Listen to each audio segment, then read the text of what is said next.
ગણેશાય નમઃ. જય શ્રી કૃષ્ણ. ઓમ ડિવાઇન કથામાં આપનું સ્વાગત છે. આજે આપણે સાંભળીશું એક નવી, દિવ્ય અને પ્રેરણાદાયી વાર્તા, જે તમારા મનને શાંતિ અને હૃદયને ભક્તિથી ભરી દેશે. તો ચાલો ભક્તિના સાગરમાં ડૂબકી લગાવીએ. વાર્તા શરૂ કરતા પહેલા જો તમે ચેનલમાં નવા છો તો સબસ્ક્રાઇબ જરૂર કરજો. આજે આપણે સાંભળીશું ભાખરિયા સોમવારની વાર્તા. પહેલા આપણે સાંભળીશું ભાખરિયા સોમવારની પૂજા વિધિ. આ વ્રત શ્રાવણ માસના પહેલા સોમવારથી શરૂ કરવામાં આવે છે અને 4 સોમવાર સુધી કરવામાં આવે છે, અથવા તો 16 સોમવાર પણ કરી શકાય છે. દર સોમવારે મહાદેવજીને એકી સંખ્યામાં એટલે કે 3, 5 કે 7 એમ બીલીપત્ર ચડાવવા અને શ્રદ્ધાપૂર્વક ભક્તિ કરવી. આ દિવસે મહાદેવજીને ભાખરીનું નૈવેદ્ય ધરવામાં આવે છે. નૈવેદ્યમાં 500 ગ્રામ ઘઉંનો લોટ લઈ તેમાંથી 5 ભાખરીઓ બનાવવાની. પ્રત્યેક સોમવારે 5 ભાખરીઓ બનાવવી. તેમાંથી 1 ભગવાનને નૈવેદ્ય ધરાવવી, 2 દાનમાં આપવી અને 2 ભાખરીઓ પોતાની માટે રાખવી. ઉપવાસ કરવામાં આવે છે અને ભાખરીનો લાડુ બનાવીને એકટાણું કરવામાં આવે છે. ભાખરી આ સોમવારની વાત સાંભળી અને ભગવાન સદાશિવનું ધ્યાન ધરો. 1 અથવા 2 ભાખરીનું એકટાણું ભોજન કરવું. ભાખરિયા સોમવારની વાર્તા સાંભળ્યા પછી જ એકટાણું કરવું. કાર્તક મહિનાની અજવાળી ચૌદસે વ્રતનું ઉજવણું કરવું. તે વેળા મહાદેવજીને ફળ તથા મેવો ધરાવી ચંદન, અબીલ, ગુલાલથી ભગવાનનું ભક્તિપૂર્વક પૂજન કરવું. યથાશક્તિ દાન આપવું. ભાખરિયા સોમવારની હવે આપણે વાર્તા સાંભળીશું. એક ગામ હતું. એ ગામમાં રામ શર્મા નામનો એક બ્રાહ્મણ રહેતો હતો. તેને મંગલા ગૌરી નામની એક પત્ની હતી. રામ શર્મા બ્રાહ્મણ ઘણો દયાળુ, વિદ્વાન અને પરોપકારી હતો.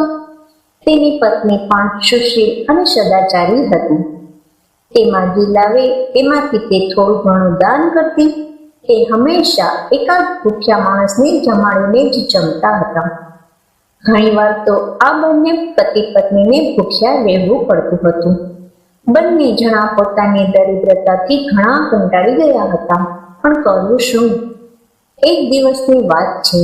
એ દિવસે બ્રાહ્મણને જે કાંઈ જ ભિક્ષા મળી કે ન મળી એ બધી એ બ્રાહ્મણ અને બ્રાહ્મણી મૂંઝાયા કે આજે ખાવું શું અને ભૂખ્યા માણસને ખવડાવશે શું? આખરે ખૂબ વિચાર કરીને તેઓએ મહાદેવજીની આરાધના કરવાનું વિચારી લીધું. બ્રાહ્મણે મહાદેવજીની આરાધના શરૂ કરી. થોડા દિવસ થયા કે મહાદેવજી તેમને ત્યાં સંન્યાસીનો વેશ લઈને આવ્યા અને બ્રાહ્મણ સામે પોતાનું ભિક્ષાપાત્ર ધરીને ઉભા રહ્યા. બ્રાહ્મણ ખચકાવ્યો.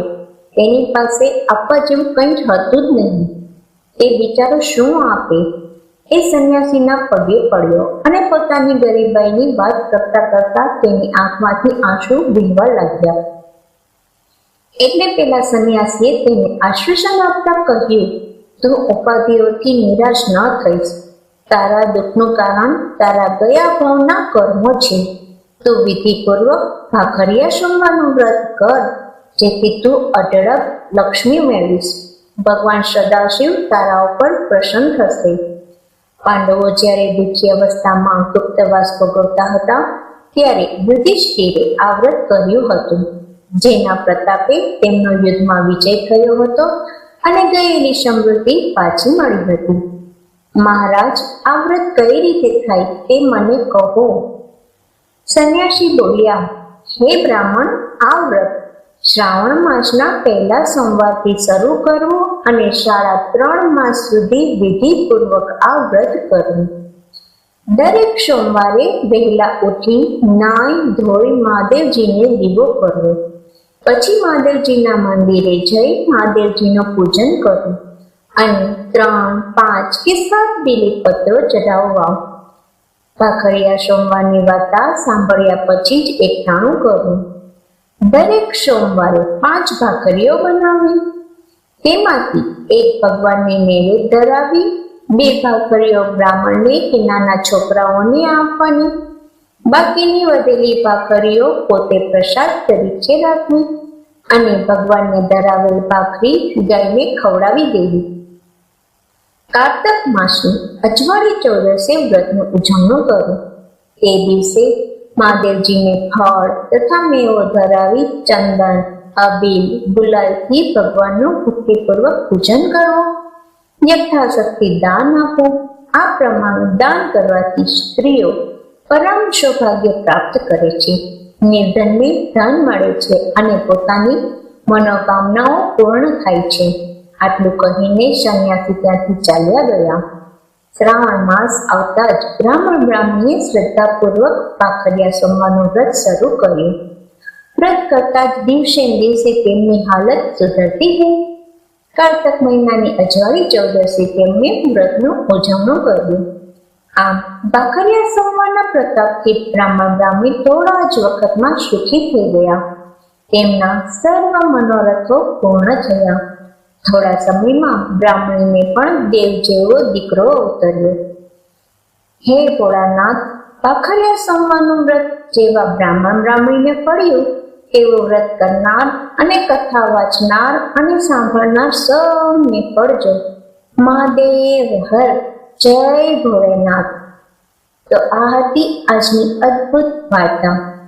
ભગવાન મહાદેવજીની કૃપા તમારા અને તમારા પરિવાર પર સદા બની રહે. જો તમને આ કથા પસંદ આવી હોય તો વિડીયોને લાઈક કરજો અને તમારા મિત્રો અને પરિવારો સાથે શેર જરૂર કરજો. કમેન્ટમાં હર હર મહાદેવ લખવાનું ભૂલતા નહીં. આવા જ બીજા દિવ્ય વિડીયો માટે ચેનલ સાથે જોડાયેલા રહેજો. આપ સૌને નીતા ત્રિવેદીના જય શ્રી કૃષ્ણ. રાધે રાધે.